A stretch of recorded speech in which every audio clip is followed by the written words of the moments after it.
అందరికీ నమస్కారం. మీరు చూస్తున్న టీడీ న్యూస్ కేఎన్ఆర్. ఇలాంటి టీచర్లు కదా స్కూల్స్ అండ్ కాలేజెస్లో ఉండాల్సింది. ఈ వీడియోను మీ పిల్లలందరికీ చూపించండి, షేర్ చేయండి, లైక్ చేయండి, సబ్స్క్రైబ్ చేయండి. మరిన్ని వార్తా కథనాలను మీకు అందించడానికి మాకు సహకరించండి. అరే నేను ఈ పూట 250 రూపాయలు పెట్టి బిర్యానీ తింటే నా ఒక్కరి కడుపు నిండుతుంది. అదే ఇంటికి ఏమన్నా తీసుకుపోయినా అనుకో నా పిల్లలు కూడా హ్యాపీగా తింటారని చెప్పి తన కడుపు మార్చుకొని ఇంటికి మీ నాన్న వస్తాడు. బాస్, రియల్గా మన నాన్న హీరో కదా. ఎన్నోసార్లు ఒక్కసారి ఇంటికి వెళ్ళిన తర్వాత నాన్న నీతో ఫ్రీగా ఉంటే అడగండి, నాన్న నీకు ఎన్ని కష్టాలు ఉన్నాయని చెప్పి పెద్ద చిట్టా చెప్తాడు. బాస్, ఎన్నో అప్పులు ఉన్నాయి నాన్నకు, ఎన్నో ప్రాబ్లమ్స్ ఉన్నాయి నాన్నకు. అమ్మ మీరు ఆడపిల్లలాగా పుట్టినరు, రియల్గా మీ అమ్మ నాన్నకు సెల్యూట్, మిమ్మల్ని చదివిపిస్తున్నారు. రియల్గా సెల్యూట్ వాళ్ళకి. ఎందుకంటే ఆడపిల్ల పుట్టిందని చెప్పి చాలామంది బాధపడతా ఉన్నారు. ఆడపిల్ల పుట్టినా సరే చదివిస్తున్నారు. రేపు పొద్దున నీ పెళ్ళి ఎట్లా చేయాలని చెప్పి ఇప్పటి నుంచి ఆలోచిస్తారమ్మ. పాపము నా కూతురికి ఎలాంటి భర్తను తీసుకురావాలి, ఎంత కట్నం ఇవ్వాలి, ఎంత బంగారం పోగు చేయాలని చెప్పి పాపం నాన్న పిచ్చోన్లాగా బయట నీ కోసం కష్టపడుతున్నాడు రా. ఈరోజు హ్యాపీగా ఇక్కడ నవ్వుకుంటా కూర్చున్నావు కదా, ఇంటికి వెళ్తే నాన్నని ముఖం మీద తిడుతున్నావు కదా, పెద్దగా అయిపోయినావు అని చెప్పి 10th క్లాస్కి వచ్చినావు అని చెప్పి. కానీ ఈ టైం మీ నాన్న గురించి ఆలోచన చేయి. ఎక్కడనో చేన్లో పని చేస్తున్నాడు పాపం, కూలి పని చేస్తున్నాడు పాపం, ఆటో నడిపిస్తున్నాడు పాపం. 365 రోజులు నీ కోసం పని చేసేటటువంటి కష్టపడేటటువంటి పిచ్చోడురా మీ నాన్న. మరి ఇంకో దేవత గురించి చెప్పున్నా, నిజంగా భగవంతుడు అనేవాడు ఉన్నాడో లేడో నాకైతే తెలియదు, కానీ 9 నెలలు మోసింది బాస్ అమ్మ మనని. కానీ ఇంటికి పోతే అమ్మకు మనం ఏమి ఇస్తున్నాం తెలుసా? నీకేం తెలియదు ఊకో, మాట్లాడక ఎక్కువ మాట్లాడక, నీకేం తెలుసు స్కూల్ గురించి, నీకేం తెలియదు అని చెప్పి అమ్మని చీటికి మాటికి తిడుతున్నాం. రియల్గా గుండె మీద చేసుకొని చెప్పండి, అమ్మతో ప్రేమగా మాట్లాడి ఎన్ని రోజులైంది. చాలామంది పిల్లల్ని చూస్తూ ఉంటా నేను, వాళ్ళ అమ్మ నాన్న చనిపోయినప్పుడు ఎవరి జీవితం నీకు జరగొద్దా నేను అనుకుంటున్నా, కానీ ఖచ్చితంగా ఏదో ఒక రోజు మన అమ్మ మన నాన్న మనల్ని వదిలేసి వెళ్ళిపోతారా. ఎందుకంటే పెద్దగా అవుతూ ఉంటారు, వయసు ఎక్కువ అవుతూ ఉంటుంది కాబట్టి ఏదో ఒక రోజు మన అమ్మ మన నాన్న మనల్ని వదిలేసి వెళ్ళిపోతారు. అమ్మ నాన్న లేని వాళ్ళని అడగండి, వాళ్ళ విలువ ఏందో చెప్తారు. నాన్న లేని వాళ్ళు ఎవరున్నారా ఇక్కడ? వాళ్ళని అడగండి, నాన్న లేని జీవితం ఎంత ఘోరంగా ఉంటుందో. నాన్న లేని వాళ్ళని అడగండి, ఎవరైనా పిల్లల్ని వాళ్ళ నాన్న దొరకపోతే వాళ్ళకి అనిపిస్తుంది, అరే మా నాన్న ఉంటే ఇట్లా తీసుకుపోతుండేనేమో, మా నాన్న ఉంటే స్కూల్కి వస్తుండేనేమో నా గురించి అని చెప్పి చాలా బాధ అనిపిస్తుంది. మరి ఈ రకంగా ఒక తల్లి 9 నెలలు మోస్తుంది మీ అమ్మ. అమ్మని ఇంటికి పోతే మనం చీటికి మాటికి తిడతా ఉన్నాం, చీటికి మాటికి కసురుకుంటా ఉన్నాం, నీకేం తెలియదు అంటున్నాం. 9 నెలలు కడుపులో మోసేటప్పుడు ఎన్నో హాస్పిటళ్ళు తిరిగింది, ఎన్నో గుడులు తిరిగింది, ఎన్నో మందులు మింగింది, తనకు ఇష్టం లేని ఫుడ్ తీసుకున్నది అమ్మ. స్కూల్కి వెళ్ళేటప్పుడు బ్యాగ్ బరువు అయితే మన ఫ్రెండ్కి ఇస్తాం పట్టుకోరకో సేపు అని చెప్పి, కానీ లోపల 2 కిలోల బరువును లోపల పెట్టుకొని 9 నెలలు మోసిందిరా మీ అమ్మ. ఆడపిల్లవో తెలియదు, మగపిల్లగాడవో తెలియదు, అందంగా ఉన్నవో తెలియదు, వికారంగా ఉన్నవో తెలియదు, పుట్టిన తర్వాత వాళ్ళని చూసుకుంటావో తెలియదు, చూసుకోవో తెలియదు.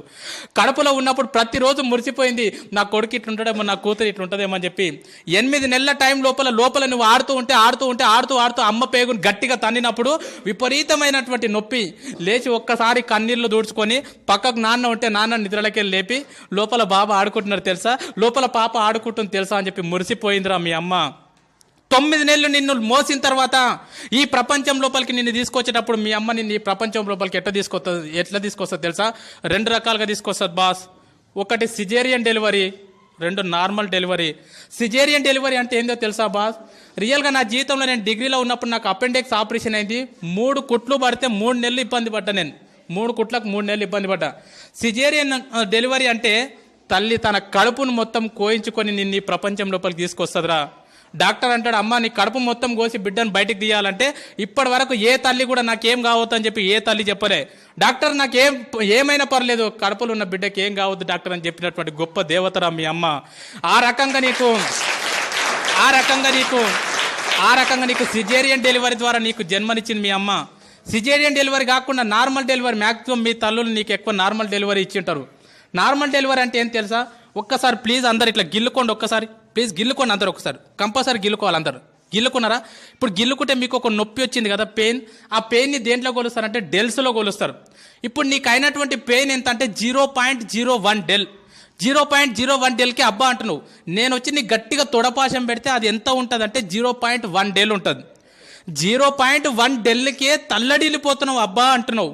కానీ 9 నెలలు నిన్ను మోసి నిన్ను ఈ ప్రపంచం లోపలికి తీసుకొచ్చేటప్పుడు మీ అమ్మ ఎంత నొప్పి భరిస్తుంది తెలుసా బాస్?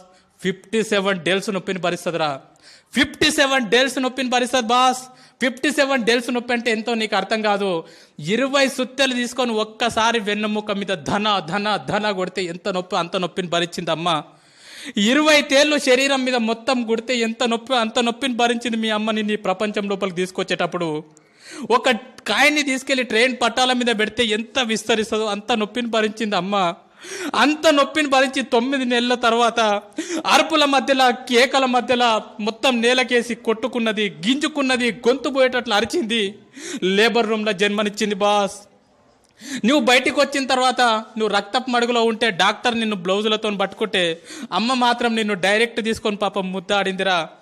రక్తం మధ్యలో ఉన్నటువంటి నిన్ను తీసుకొని మల్లె పువ్వులాక చేసి పెంచి పెద్ద చేసింది బాస్. తను నిన్ను పెద్ద చేస్తుంటే ఎన్నోసార్లు తను పక్కకు తను తింటుంటే ఎన్నోసార్లు మూత్రం చేసినావు, ఎన్నోసార్లు బాత్రూమ్ చేసినావు.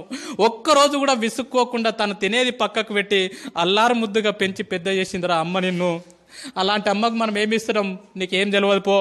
సపోర్ట్ చేయకుండా ఉండు. నువ్వు ఎక్కువ తక్కువ మాట్లాడకు. నువ్వు నీ బెస్ట్ ఫ్రెండ్ని ఒక మాటను వాడు రేపటి నుంచి నీతో మాట్లాడతాడు. మన బెస్ట్ ఫ్రెండ్ని ఒక మాట అంటే వాడు రేపటి నుంచి మనతో మాట్లాడాడు. మరి అమ్మని రోజు అన్ని మాటలు అంటున్నా కూడా ఎట్లా భరిస్తుంది? ఒకసారి ఆలోచన చేయండి. ఎన్ని మాటలు అన్నా కూడా, నువ్వు ఎన్ని బాధలు పెట్టినా కూడా ఈ ప్రపంచం లోపల మళ్ళీ నిన్ను అంతే ప్రేమగా చూసే దేవత ఎవరంటే మీ అమ్మనే బాస్. మీ అమ్మనే బాస్. ఎందుకంటే చాలా మంది పిల్లల్ని బయట నేను చూస్తా ఉన్నా, అమ్మ నాన్న ఉన్నప్పుడు వాళ్ళని పట్టించుకోరు. వాళ్ళు చచ్చిపోయిన తర్వాత ఇక తీసుకుపోయేటప్పుడు, అక్కడ పాతి పెట్టేటప్పుడు వాళ్ళ కాళ్ళని పాలతో కడుక్కుంటా, నెయ్యితో కడుక్కుంటా, నీళ్లతో కడుక్కుంటా, అమ్మ నువ్వు అంటే నాకు ఇష్టం అమ్మ, ఐ లవ్ యూ అమ్మ, ఐ లవ్ యూ నాన్న అని చెప్పి వాళ్ళు చచ్చిపోయిన తర్వాత గొంతు చించుకొని అరుస్తూ ఉంటారు, నువ్వు అంటే నాకు ఇష్టం అమ్మ అని చెప్పి. వాళ్ళు చచ్చిపోయిన తర్వాత నువ్వు చూస్తే, నువ్వు ఏడిస్తే వాళ్ళకి తెలుస్తుందా? చచ్చిపోయిన తర్వాత అమ్మ నువ్వు నాకు అంటే ఇష్టం అంటే వింటదా? చచ్చిపోయిన తర్వాత వింటారా బాస్? చచ్చిపోలేదు కదా, బతికే ఉన్నారు కదా, మీకోసం 365 రోజులు కష్టపడుతున్నారు కదా. ఈ రోజు ఇంటికి వెళ్ళిన తర్వాత చెప్పండి, అమ్మ నువ్వు అంటే నాకు చాలా ఇష్టం అమ్మా, నన్ను ఎట్లా కన్నావమ్మా, అసలు నేను ఎంత లక్కీ అమ్మా, నా కోసం ఎంత కష్టపడుతున్నావు అమ్మా అని చెప్పి. అమ్మకి ఎన్నిసార్లు థ్యాంక్స్ చెప్తున్నారు? ఎవరు చెప్పట్లే అమ్మకి థ్యాంక్స్. అమ్మకు నువ్వు థ్యాంక్స్ అని చెప్తే కూడా అర్థం కాదు. మరి మన కోసం ఇంత కష్టపడి మనని ఈ ప్రపంచం లోపలికి తీసుకొచ్చినటువంటి మన అమ్మ నాన్నని మనం సంతోషపెట్టాలంటే మనం చేయాల్సినటువంటి చిన్న పని మంచిగా చదువుకోవడమే. నువ్వు ఈరోజు మంచిగా చదువుకొని అన్ని పాస్గా, ఇదే టీచర్లు మీ ఊరికి వచ్చినప్పుడు అవ్వ నీ కొడుకు బాగా పాస్ అయింది అమ్మ, నీ కూతురు బాగా పాస్ అయిందంటే ఆ నొప్పిని మొత్తం మర్చిపోతుందిరా అమ్మ.